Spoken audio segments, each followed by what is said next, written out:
Hello students, let's start the exercise 1.2. Question number first.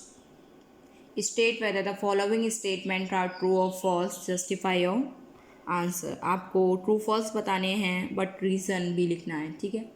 First question is every irrational number is a real number. आपसे पूछा गया है क्या every irrational number real number होता है, तो मैंने लिखा है true.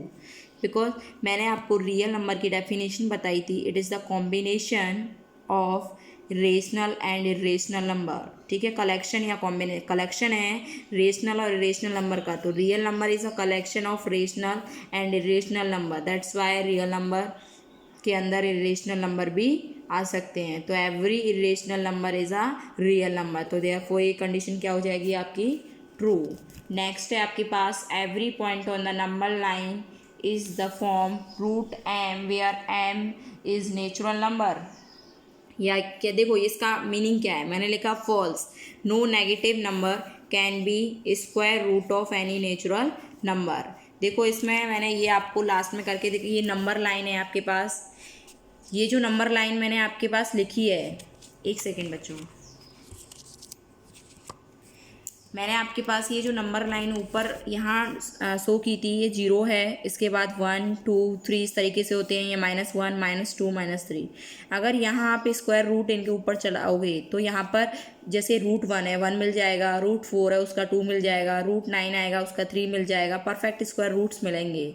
लेकिन इधर नेगेटिव नंबर्स लोगे तो वो आपको नेचुरल नंबर नहीं दे सकते, कभी नहीं दे सकते, क्योंकि नेगेटिव का जो स्क्वायर रूट होता है वो एक इमेजनरी नंबर होता है. वो रियल नंबर कभी नहीं हो सकता. जब वो नेचुरल नंबर कैसे हो सकता है, और वो क्या कह रहा है आपसे, नेचुरल नंबर. तो दैट्स वाई ये कंडीशन आपकी क्या हो जाएगी, फॉल्स. तो no negative number can be the square root of any natural number. ठीक, उसके बाद थर्ड कंडीशन देखिए, every real number is irrational. तो देखो आपसे पूछ रहा है क्या हर एक रियल नंबर इरेशनल होता है. नहीं भाई, रियल के अंदर तो रेशनल भी आते हैं, और रेशनल जस्ट अपोजिट होते हैं रेशनल के. रेशनल क्या होते हैं, जस्ट अपोजिट.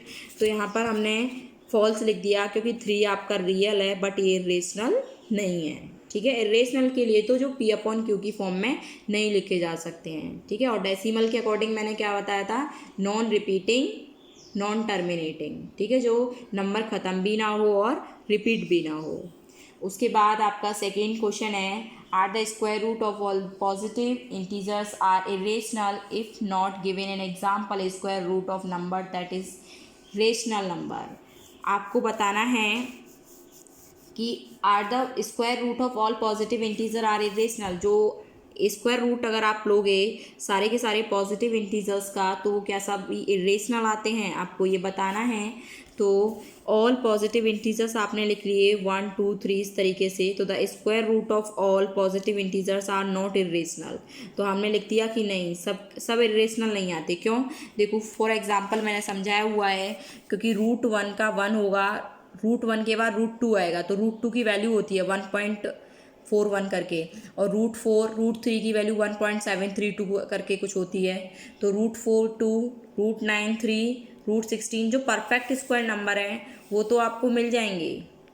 ये जो परफेक्ट स्क्वायर नंबर है वो आपको कैसे मिल रहे हैं, रेशनल नंबर्स मिल रहे हैं, क्योंकि इन सब के नीचे 1 लगा सकते हो. क्या लगा सकते हो, 1. तो P/Q की फॉर्म हो जाएगी, तो इसलिए ये नंबर्स आपके क्या हो जाएंगे, रेशनल. तो ये रेशनल नंबर्स हो जाएंगे, तो आप इसलिए रेशनल नंबर नहीं बोल सकते. बट उसने क्या बोला था, हर एक नंबर. हाँ, अगर ये कुछ नंबर्स की बात कर रहा तो यस कर देते हैं हम, लेकिन ये तो ऑल की बात कर रहा है, तो ऑल पॉसिबल नहीं है. कुछ नंबर्स तो हैं, कुछ नंबर जैसे √2 इरेशनल है, √3 इरेशनल है, √5 इरेशनल है, लेकिन √1 इरेशनल नहीं है, रियल है. √4 इरेशनल नहीं. जो परफेक्ट स्क्वायर है वो इरेशनल नहीं हो सकता.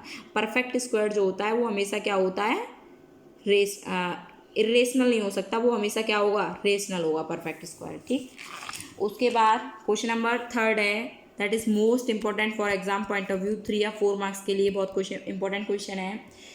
So how √5 can be represented on the number line. आप √5 को नंबर लाइन पे किस तरीके से रिप्रेजेंट करोगे. ठीक, नंबर लाइन पर रिप्रेजेंट करने के लिए सबसे पहले आप नंबर लाइन ड्रॉ करेंगे. नंबर लाइन पर 0 लिया मिडिल, उसके बाद राइट साइड में 1 2, लेफ्ट साइड में -1 -2. ठीक है, देखो अब मैं समझाऊंगी ये हमने कैसे लिया है. सपोज हमने हॉरिजॉन्टल लाइन जो है वो 2 की ले ली, 2 यूनिट की। 2 यूनिट है, यूनिट कुछ भी हो सकती है, आपके ऊपर डिपेंड करता है 1 यूनिट कितनी लेंथ की लोगे आप। तो ये 2 यूनिट ले ली, और सेम आपने परपेंडिकुलर हाइट जो है वो 1 यूनिट ले ली। आपने हॉरिजॉन्टल कितनी ले ली, 2 यूनिट, और जो परपेंडिकुलर हाइट है वो 1 यूनिट। तो आप देखो क्या देखेंगे, आपने पाइथागोरस थ्योरम पढ़ी थी कि हाइपोटेनस का square base square plus perpendicular square. तो बेस कितना है 2 और परपेंडिकुलर कितना है 1, तो 2 का स्क्वायर 4 और 1 का स्क्वायर 1, 4 + 1 5, और यहाँ से स्क्वायर हटेगा तो रूट चढ़ जाएगा। तो जो ओ बी लाइन है वो ऑटोमेटिकली √5 आ जाएगी अकॉर्डिंग टू पाइथागोरस। ठीक है, पाइथागोरस के अकॉर्डिंग ये कितनी आ गई, √5। तो आपको पता है कि यहाँ पॉइंटर को रखना, यहाँ तो आप कंपास के पॉइंटर को रखोगे और बी पॉइंट पर आप पेंसिल को ऐसे रखना, तो आर्क लगा दोगे आप। ठीक है, ये जो आपने ये आर्क लगाया है ये, तो ये वाली डिस्टेंस आपकी √5 है, तो ये रेडियस हो गई एक तरीके से ये जो सर्कल बनेगा, तो ये जब रेडियस है तो ये भी क्या हो जाएगी, रेडियस। ठीक है, तो ये वाला पॉइंट आपका क्या हो जाएगा, √5। तो इस तरीके से आपने नंबर लाइन पर √5 को रिप्रेजेंट कर दिया। ठीक है, बहुत ईजी है ये, कुछ भी नहीं है इसमें। 2 आप हॉरिजॉन्टल पर लेना और 1 वर्टिकल लोगे, उसको आप इस तरीके से मिला दो, तो ये आपका √5 क्या हो जाएगा, नंबर लाइन पर रिप्रेजेंट हो जाएगा। इरेशनल नंबर है √5, हमने इरेशनल नंबर को नंबर लाइन पर रिप्रेजेंट किया है with the help of Pythagoras theorem. ठीक, अब उसके बाद आपको एक एक्टिविटी करनी है, क्लास एक्टिविटी है वो इसी तरीके से आपको √1, √2, √3, √4 सारे नंबर्स को आपको रिप्रेजेंट करना है नंबर लाइन पर। ठीक है, तो 1 जैसे कि अगर आप बात करते हो 0 है आपका, ठीक है, तो आपने सबसे पहले 1 यूनिट परपेंडिकुलर डिस्टेंस लेंगे और 1 यूनिट आप इधर परपेंडिकुलर डिस्टेंस लेंगे। ठीक, ये जो 1 यूनिट आपने ली है, ये जो 1 यूनिट है इस पर आप कोई परपेंडिकुलर डिस्टेंस, ये आप उसकी हेल्प, प्रोटेक्टर की हेल्प से ड्रॉ कर सकते हो। परपेंडिकुलर 1 यूनिट की होनी चाहिए, ये भी 1 यूनिट, ये भी 1 यूनिट। तो 1 का स्क्वायर और 1 का स्क्वायर 1 + 1 2, तो ये √2 आ जाएगा। तो यहाँ पॉइंटर को रखो और यहाँ कंपास को रखो और घुमा दो ऐसे करके, तो ये पॉइंट √2 का आ जाएगा। ठीक है, तो ये लाइन √2 वाली आ गई। अब इस पर परपेंडिकुलर फिर ले लेना 1 यूनिट, तो 1 का स्क्वायर 1 और √2 का स्क्वायर 2, तो 2 + 1 3, तो ये वाली लाइन कितनी आ जाएगी, √3, क्योंकि स्क्वायर चढ़ के फिर रूट बन जाता है ना वो पाइथागोरस से। तो आप फिर यहाँ से इस कम पॉइंटर को रखोगे, घुमा दोगे, तो ये √3 का।